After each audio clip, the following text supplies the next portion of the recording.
পৰাই ছিকিমত খেলিবলৈ গৈছিল তাতে দ্বিতীয় বিজয়ী হৈছে আপুনি এই বিষয়ে কেনেকুৱা অনুভৱ হৈছে জনক প্ৰথমতে আপোনালোকৰ চেনেলক ধন্যবাদ জনাইছোঁ আৰু সমূহ ৰাইজক মই নমস্কাৰ জনাইছোঁ আচলতে যেতিয়া খেলিব গ'ল মই আশীৰ্বাদ দিছোঁ সন্থৰৰ পৰা খুব ভালে লাগিছে আৰু মই ভাবিছিলোঁ যে তাতে প্ৰথম হ'ব আমাৰ গাঁৱৰ সুনাম কৰিব দেশৰ সুনাম কৰিব আৰু ভৱিষ্যততে এজন ডাঙৰ প্লেয়াৰ হ'ব আৰু নৱপ্ৰজন্মক এটা উৎসাহ যোগাব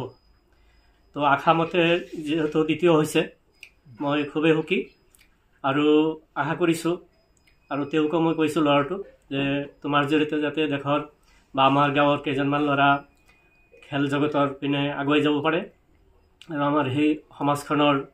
আমাৰ গাঁওখনৰ নাম যাতে গোটেই বিশ্বত মানে আলোড়ন সৃষ্টি কৰিব পাৰে আৰু নৱপ্ৰজন্মক যাতে তেওঁ উৎসাহ যোগাব পাৰে এইটোৱে মই আশা কৰিছোঁ এনে আগে পিছে খেলিছে নেকি আগে 2 বছৰমান আগতে আমাৰ ইয়াতে লোকেল ক্লাবে মানে খেল পাতিছিল প্ৰথম তাতে প্ৰথম বিজয়ী হৈছিল বিজয়ী হোৱাৰ লগে লগে আমাৰ গাঁৱৰ মুফাজ্জল মিৰ্জা আৰু ৰিপন মিৰ্জাই তেওঁক এটা উৎসাহ দিলে যে তুমি কোচিং লোৱা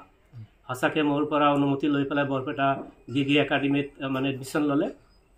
মানে এডমিশ্যন লৈ পেলাই ওচৰ চুবুৰীয়া যিবিলাক আঞ্চলিক খেল হয় তেওঁলোকে তোমাৰ ছিংগল বা ডাবলছত মানে জয়ী হয় তো উৎসাহ দেখি ময়ো মানে অলপ মানে উৎসাহ যোগালোঁ যে ভালকৈ খেলিবা য'তে যাওঁ যাতে নাম হয় আৰু যদি বেয়াকৈ খেলা তেতিয়াহ'লে খেলিব নালাগে ইফালে বৰপেটাত এটা মানে খোজ বুলি এটা NGO আছে তাতে মানে প্ৰথম হৈছিল যোৱাবাৰ আগৰবাৰ তাতে মই গ'লোঁ প্ৰাইজ ল'বলৈ তাতে যেনেকুৱা কেটাগৰীত মানে প্ৰাইজবিলাক দিলে প্ৰথম দ্বিতীয় মানে তেওঁলোকে ষ্টেট বনাই পেলাই মানে মাতি তেওঁলোকে মানে দিছিল আমাৰ প্ৰাক্তন বিধায়ক আছিল তাৰাপ্ৰসাদ দাস আমাৰ BK ৱাহিদিলি হাইস্কুলৰ প্ৰধান শিক্ষক আছিল কি নাম তেওঁৰ বসন্ত দাস তেওঁলোকে মানে তেওঁক প্ৰাইজ দিলে তাতে মোৰ আৰু উৎসাহ হ'ল ল'ৰাটোৰ উৎসাহ হ'ল তাৰপিছত অভাইপুৰী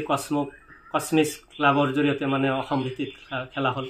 তাতেও মানে ছিংগলত মানে দ্বিতীয় পুৰস্কাৰ পালে তাৰপিছত আপোনাৰ টংলাত খেলিব গ'ল তাতেও দ্বিতীয় পুৰস্কাৰ পালে এনে মানে আঞ্চলিক ভিত্তিত মানে প্ৰায়ে মানে উইনাৰ হয় আৰু মোটামুটি কিমানটা খেলিছে আজিলৈকে মোটামুটি 30ৰ ওপৰ হ'ব মোটামুটি 40টামান হ'ব আৰু কিছুমান আপোনাৰ প্ৰাইজ মানি থাকে বা ট্ৰফি থাকে সিঙ্গেল ট্ৰফি থাকে আপোনাৰ প্ৰাইজ নাথাকে আপোনাৰ কিমান হেৰি এইটো ছিকিমৰটো কিমান আছিল এইটো তেওঁ কোৱামতে আপোনাৰ হেৰি আছিল ডাবলছত আছিল 1 লাখ 50 পাইছে আৰু সিঙ্গেলছত আছিল 30 লগতে কিবা আছিল লগতে ট্ৰফি প্লাস মানে আপোনাৰ সাৰ্টিফিকেট আছিল পোনপ্ৰথমে আপোনাৰ চেনেলক ধন্যবাদ জনাইছো মই ছিকিম আপোনাৰ এই গ্যাংটকত আপোনাৰ বেডমিন্টন ওপেন টুৰ্নামেন্ট আছিল তাতে আপোনাৰ আন্ডাৰ 15 বয়েজ সিঙ্গলস ৰানাৰ্স আপ হইছো আৰু আন্ডাৰ 19 ডাবলস ৰানাৰ্স আপ হইছো তাতে আপোনাৰ কিমানটা দল আছিল মোটামুটি আপোনাৰ 50 প্লাস আপোনাৰ অল ইন্ডিয়াৰ সবেই পাৰ্টিসিপেট কৰিছে আৰু তুমি খেলিছা নেকি আগতে 3 বছৰ ধৰি মই খেলি আছো আপোনাৰ অসমৰ পৰা আমি 6 জন মান গৈছিলো এই গ্যাংটকক খেলিবলৈ তাতে আপোনাৰ আমি 2 জন বৰপেটাৰ আছিলো আৰু গুৱাহাটীৰ আছিল আপোনাৰ 2 জন এনেকে মানি এৰি আছিল প্ৰাইজ মানি আছিল আৰু আপোনাৰ লগতে সাৰ্টিফিকেট আৰু ক্যাশ প্ৰাইজ আছিল এনে প্ৰথমতে মই সকলোকে নমস্কাৰ জনাইছো সাহিল সম্পৰ্কত মোৰ খুৰা ল'ৰা যোৱা 2022ৰ পৰা আমি প্ৰথমতে তেওঁক চোতালৰ পৰা ঈদ পৰ্যায়ৰ খেলত প্ৰথম তেখেতে অংশগ্ৰহণ কৰে অংশগ্ৰহণৰ পিছত তেওঁৰ খেলৰ প্ৰতি আগ্ৰহ দেখি পায় নেক্সট তেওঁ আমাৰ গাঁৱৰে এটা ক্লাব পৰ্যায়ৰ খেলত অংশগ্ৰহণ কৰে তাতে তাৰ পৰদৰ্শিতা দেখা পায় তাৰ আগ্ৰহ দেখা পায় তাক বৰপেটা টাউনতে এটা কোচিং চেণ্টাৰত পঠাও কোচিং চেণ্টাৰৰ পৰা সি 1.5 বছৰ কোচিং কৰাৰ পিছত ই বিভিন্ন ঠাইত যায় খেলিবলৈ যায় ইফালে উদালগুৰি বঙাইগাঁও নলবাৰী কোকৰাঝাৰ তাতে যায় যোৱাৰ পিছত খেলি তাই